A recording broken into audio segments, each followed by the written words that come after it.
This is a video talking about release 0.0.0, which is the baseline release of myMO, My Music Oasis. It's a Steam-based game. It's also a session-based game, which means that as a person will launch and host a session, which will run either on their PC or on a service they use for server listen server games, but primarily it'll run on their own PC. And then they can invite, or other people will be able to join their hosted session that gets started on their PC. So basically, you've got four things when you come to the main menu: solo, which means you just go in and play the game by yourself; host, which means that you are willing to host a game and have people join you, host an event; join, if you click join, you'll see all the events that are active right now, and you can go ahead and click to join one; and quit, which quits the application, returns you to your desktop. So if I click host and click, you have to name what you want to call this game so people can find it, and I'm just going to go into the comments. And what it'll do is it'll launch a map, and it will launch with whatever character you had last. So this was a character I was using. There's two types of characters or avatars. There are RPM based ones and there are DAZ poser based ones. So if I switch over to, let's say, an RPM character, I will switch over to Granddad, and it takes a second, and it's a little clunky at this point, and I will make some particle effect or something that shows that you're obviously switching characters, and their Granddad finally came. Right now, what it does on RPM, just so you know, is it actually goes out and grabs a character from the internet. We're going to go change that to, once you've identified the character one time, it'll store it in a database, so it'll be a lot faster in the load than it was via the internet. Here is there's Granddad character, got gray hair and beard, sort of like Granddad in real life. The DAZ-based characters, right now with Ready Player Me, if you want to modify the character, you get into the Ready Player Me portal and go ahead and set up your own character. Now, I don't have that linked in version 0. It will be added later. The access to be able to do it inside of the game, or at least be able to launch the site inside of the game. The other type of character is a DAZ poser-based character, and we can pick one of them, and they're a little pretty quick because they're local, versus, as you saw, the RPM took a while. And I have about 20 women characters and 10 men characters loaded right now.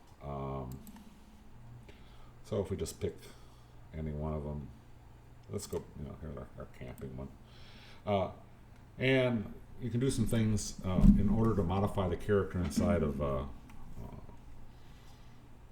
DAZ character. What you do is you basically say which one you want to do. It's a camping character, and I want it. You click E for edit, and it says, well, what do you want to do with it? Currently, you can morph it, and you've probably seen previous videos of this. Another quick, and then it's got a set of morphs, and I've kind of improved this from the last time you guys saw it. If you click morph, it will bring back morphs, and now what it does is it says morph what, and you can select a part, these 5 different body parts, so they're not all just mixed together helter-skelter. So, the typical one I do as a junior high kid that I am in real life, you just, you do something to make sure that we can see that it really happened, and then I close it, and there is cheaper than a plastic surgeon.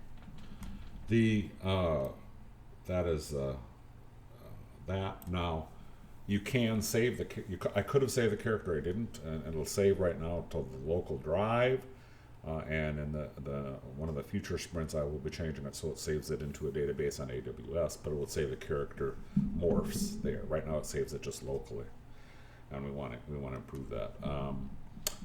It will remember your character you played last, as well as the morphs that it had on it. So next time I came in, if I left the game, it would come back as a camping character that's been morphed with with the enhancements. The other kinds of things you can do, you can't. You used to be able to change clothes, but we took that out because of the fact that you'd walk out of the clothes. You don't walk out of these clothes.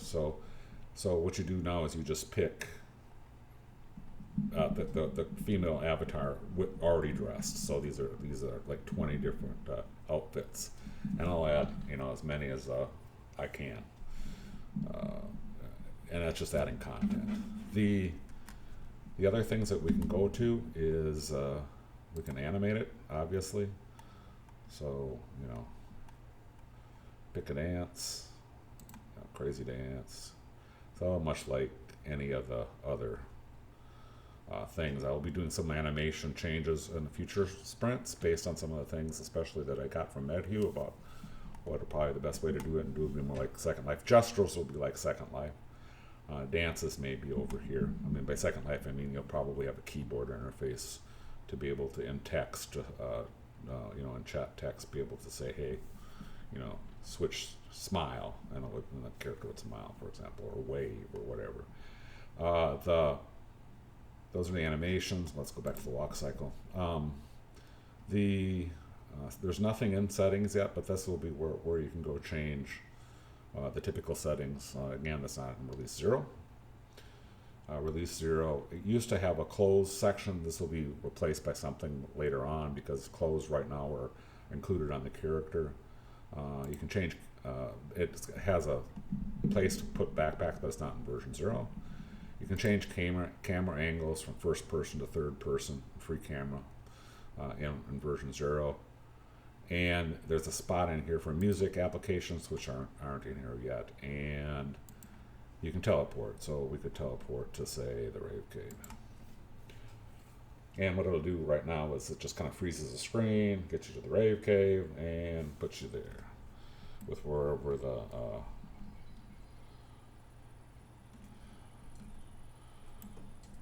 spawn point was.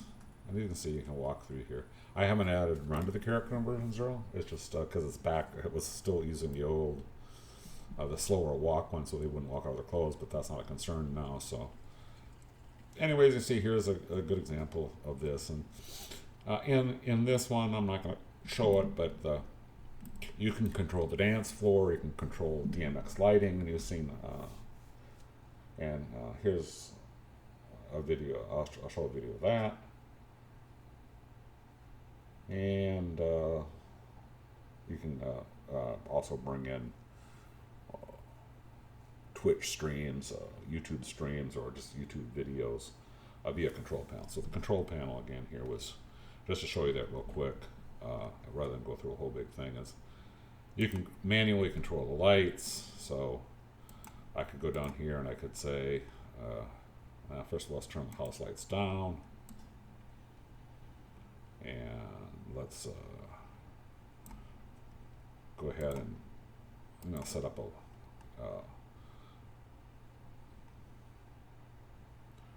you can turn these up, down, or up, doesn't matter. You see the spotlights up there, they're red. Let's change them to yellow.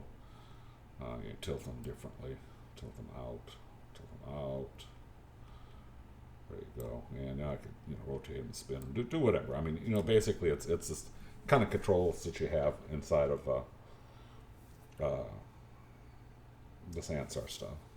So, and I have a bunch of lights. I have strobe lights, effects. There's all kinds of controls, and I won't go into every one of those. But that's in Release 1. And everything else is just kind of, and also you have DJ. You can go ahead and play a video if I wanted to through the on the screen, like we do inside of Sansar. All right, so that's kind of version 0 about where we're at.